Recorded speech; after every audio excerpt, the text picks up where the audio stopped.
Jail भेज देंगे तो अगला चुनाव 5 लाख वोट से जीतूंगा। ये कैसे राजा की कहानी है अध्यक्ष महोदय, जो अनपढ़ था, ये इतने लोग आपको दिखाई पड़ रहे हैं मेरे साथ खड़े हुए, सीट कमजोर वाले लोग हैं। बेहद अहंकारी था। मैं प्रधानमंत्री का पद दे रहा हूँ तब भी नहीं जाए। बहुत अहंकार था, बहुत ज्यादा। मैं भगवान का श्राप हूँ। अवध ओझा अपनी बकैती के तिलिस्म में इतने मशगूल थे कि उन्हें हार की हल्की सी आहट भी न सुनाई दी।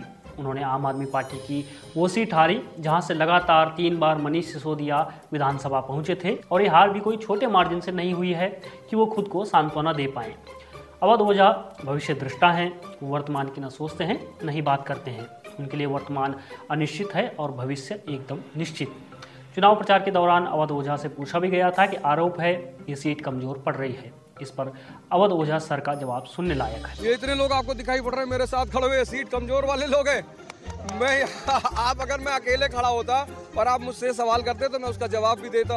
ये हेमलता बहन है, ये रघुवीर भाई है, ये सारे लोग यहाँ खड़े हुए हैं, असलम जी हैं, शुक्ला जी खड़े हुए हैं, ये हमारे सुशील तोमर जी हैं, ये सारे भैया लोग खड़े हुए हैं। वीडियो में अवध ओझा के इर्द गिर्द जो लोग दिखाई दे रहे थे उनमें भी सिर्फ एक ही आदमी ओझा जी की इस बात पर ताली बजा रहा था। सीट कमजोर वाले लोग हैं, मैं लोग हैं, हेमलता बहन, रघुवीर भाई, असलम जी, शुक्ला जी, सुशील तोमर, अनुज भाई, जगतारा जी, महाराज जी, किसी ने भी यह जहमत नहीं उठाई कि झूठा ही सही ओझा जी की इस बात को समर्थन तो दे।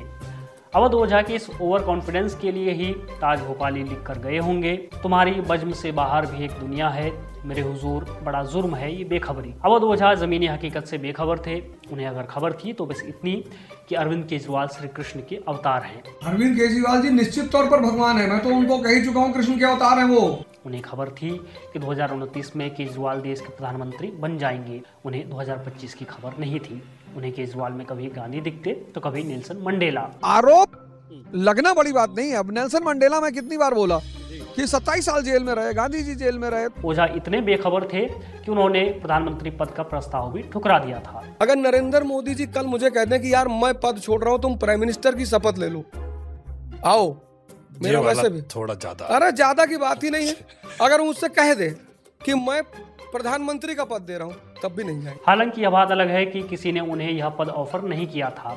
अवध ओझा ने अवध ओझा को यह पद ऑफर किया और फिर अवध ओझा ने ही इस ऑफर को लपेटने से इनकार भी कर दिया, और इसी के साथ ओझा जी ने मौकाटेरियन समाज के नाम पर एक कलंक भी लगवा दिया। अवध ओझा शीश महल, यमुना और भ्रष्टाचार जैसे जमीनी मुद्दों से बेखबर रहने की कोशिश करते रहे।